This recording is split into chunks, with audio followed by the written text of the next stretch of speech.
Assalamu alaikum.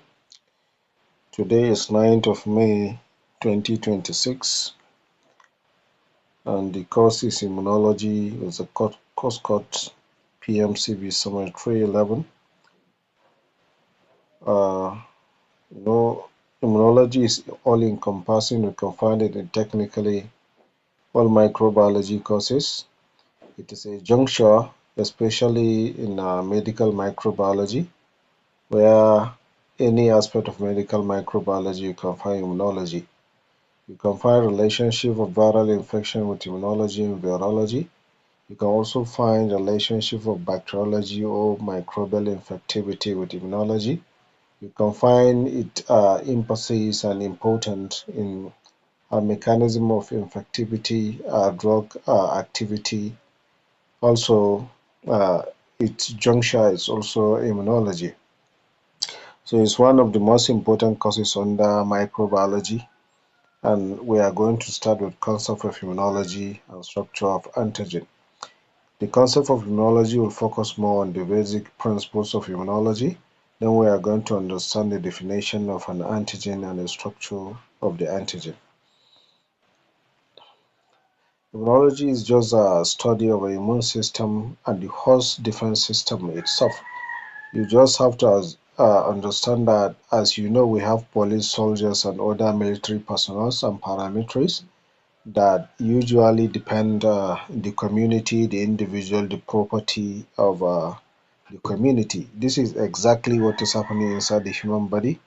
We have our own set of security apparatus, and these are called the immune system. We have the B cells, the T cells, the macrophages, the first line of defense.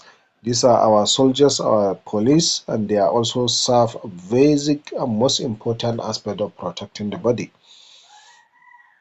Now, these antigen, in a straightforward, are just microorganisms that they have all the biotypes and serotypes and virulence factors that they can cause infection. So that's why we have pathogenic bacteria. They can produce enzymes and they have virulence factors to cause infection, as well in viruses, fungi, and parasite.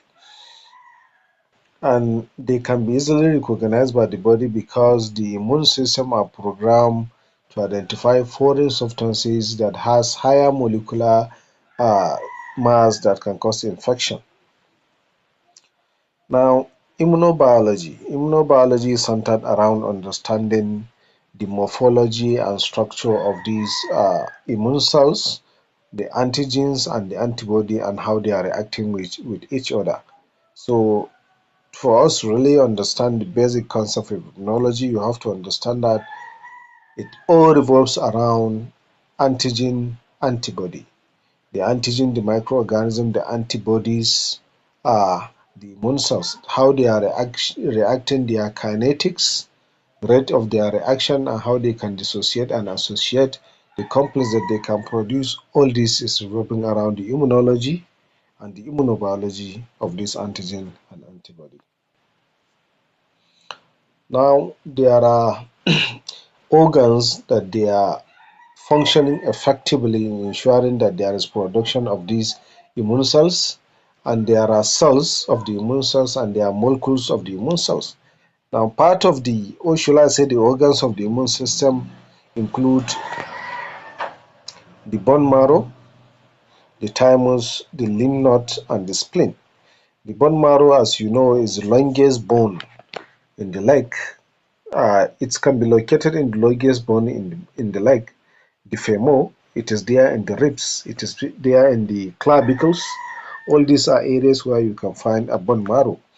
And if you recall in your ordinary biology, there is hematopoiesis, a process where the entire whole blood is produced. Out of the whole blood, we have the red blood cells. In the red blood cells, these red blood cells, we have erythrocyte, and these they can be differentiated into immune cells. So as the red blood cells and the other aspect of the compartments of the blood are produced, also the bone marrow is also responsible for the production of the immune cells. And this is happening in the bone marrow. So in the pelvic bone, which is longest femur, it is there. and the bone marrow is responsible for the production of B cell and also maturation of the B cell. Whereas the thymus is located in the sternum, there is a particular bone in the chest. Behind the bone, there is what is called the thymus. The thymus is responsible for the maturation of the T cell. So the fact that the T cells are produced also in the bone marrow, but they are matured in the thymus, and hence the name T cell from thymus. As well, the B cell stand for the bone marrow cell. So B cell for bone marrow because they are matured in the bone marrow. And we also have the spleen. Spleen is a dense tissue organ located by the right hand side of an individual close to the abdomen. It's responsible for the maturation, reassortment, and elimination of damaged immune cells. So it is very close to the abdomen, and it filters a lot of blood, and it keeps a lot of, most especially newly formed B cells and memory cells. Then the lymph nodes. The lymph nodes are technically located in every part of the body, in the neck, in the armpit, in the groin, and a lot of other part of the body, but they function in immune filter and checkpoint.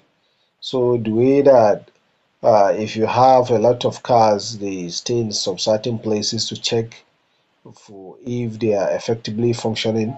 As well, in the human body, there are checkpoint and there are filter area where this kind of immune cells can be predestinated and checked to make sure that they are functioning effectively. Now, in cells of the immune system, there are a lot of cells, but majorly, when we are talking about most especially the first line of defense, we have the lymphocytes. This lymphocyte include the T cell and the B cell. You recall the T cell matured in the thymus, the B cell matured in the bone marrow. Now, even the T cell and the B cell, they are differentiated into a lot of other subclasses, which we are going to discuss in detail. Then we have the macrophages. These macrophages, they are monocytes. Even the neutrophils can act as macrophages, and they are antigen-presenting cells. Then we have the neutrophils. They are also phagocytes. So phagocytosis, you just assume how amoeba is moving by expanding its pseudopod and capturing food substances. That is phagocytosis. So neutrophil act by phagocytosis and also act as an antigen presenting cell. Then we have the dendritic cells, which they are distinct and located in the tissues and organs. That's where they are effectively in fighting parasitic infection. Now, molecules of the immune system. Wherever we are talking about the immune system, we'll be hearing about the antibodies. These antibodies are the B cells, but the immunoglobulins are located on the surface of the antibodies. And they are functioning in neutralization, which you know neutralization is just when you mix a particular substance with another in such way that you can neutralize the concentration of it. Now you assume that there are a lot of antigens released into the body, and the body release more antibodies than that of the antigen, so that it can be neutralized. That is technically as simple as I can explain. Then there is opsonization. Opsonization is like you have substances, then you cover it with a liner, so the shape of that substance will appear seemingly outside the nylon. That is opsonization. Then there is agglutination. Agglutination is just like you have a milk, then you mix it with a lime. You see that it will be agglutinated. Then there is complement fixation. Complement fixation is just a situation where chemokines concentrated are secreted toward an antigen, and it will be neutralized by concentration. And it's also function as antitoxin action by releasing certain substances to make sure that the toxin is neutralized. Now, chemokines are just immune signaling substances. Now, if assume there is an antigen in the leg, the chemokines will be released. So what they work by a concentration gradient. So they will increase their concentration in the area where the antigen is located. So this will signal B cell or T cell to go to that area. That's why they are called the chemokines. So as simple as that, there are a lot of other chemokines that they functions as interleukins, and they do that using by either autocrine, paracrine, or endocrine system. So it's something very straightforward. Their main function is immune signaling using concentrated protein. Then there is the complement protein, enhanced pathogen destruction. It's like the action of a concentrated, let's say, chemical on the surface of a substances that the chemical has a potential to corrode the area.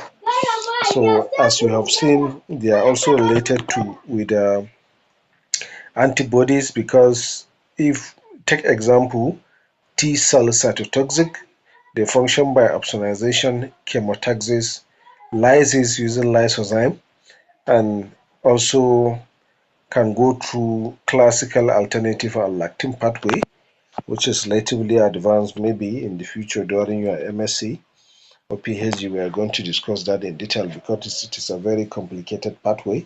But you have to understand gradually, as the complement system is one of the most important systems that neutralizes antigen in an instance. Now, category of immunity.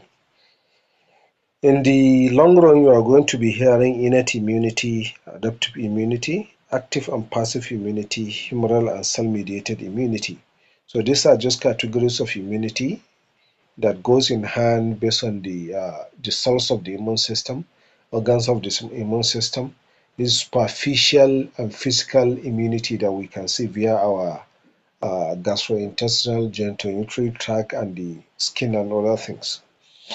Now, first of all, the innate immunity. The innate immunity is also named a natural immunity. It is non-specific because it is usually function using physical organs like the skin, using membrane substances like the gastrointestinal unit, gastrointestinal tract, genitourinary tract, even in the eyes, the lysozyme, in the tears, the lysozyme in the saliva, and a lot of other substances in the body are making sure that the body prevented the entry of microorganisms into the body.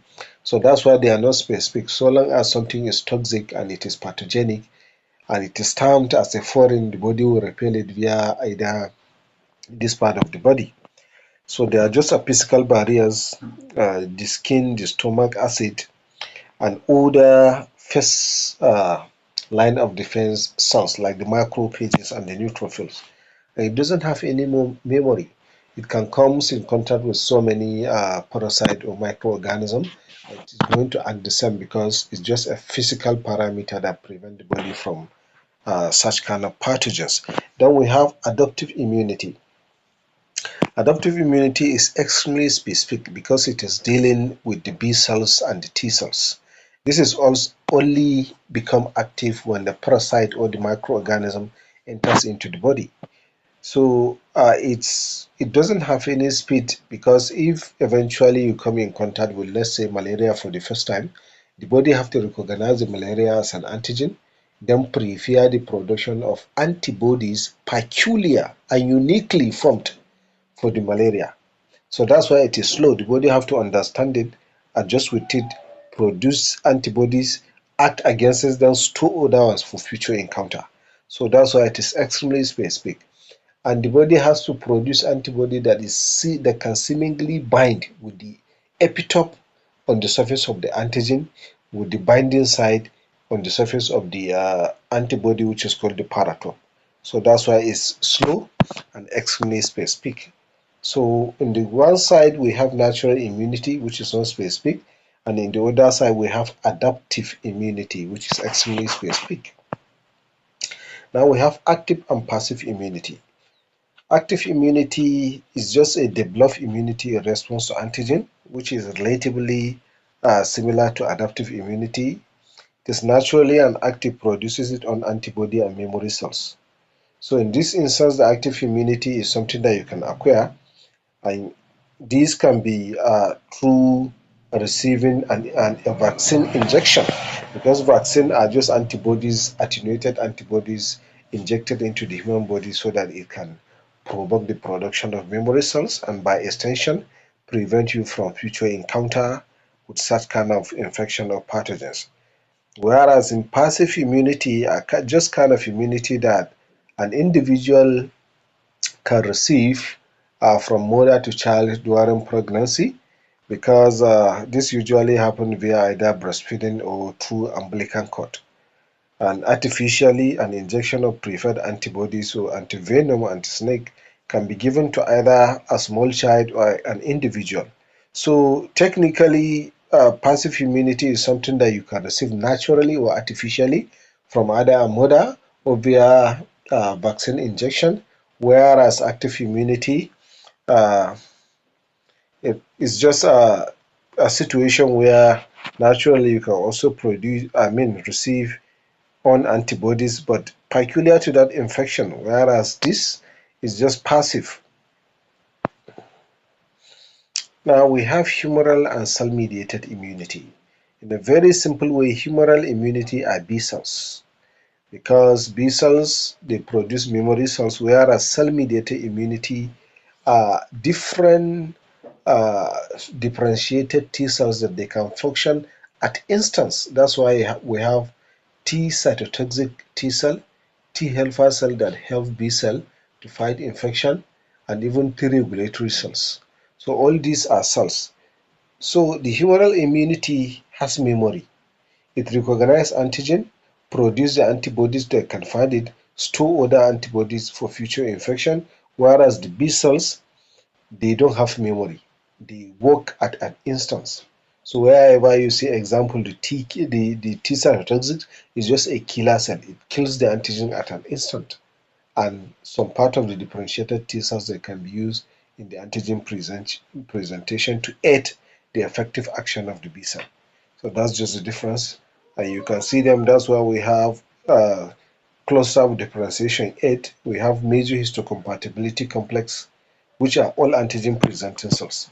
And they can work by either the work of grand enzymes complexes, and they can cause apoptosis and by extension destroy the pathway itself. So thank you for listening, and we are going to continue with the second lecture. Thank you.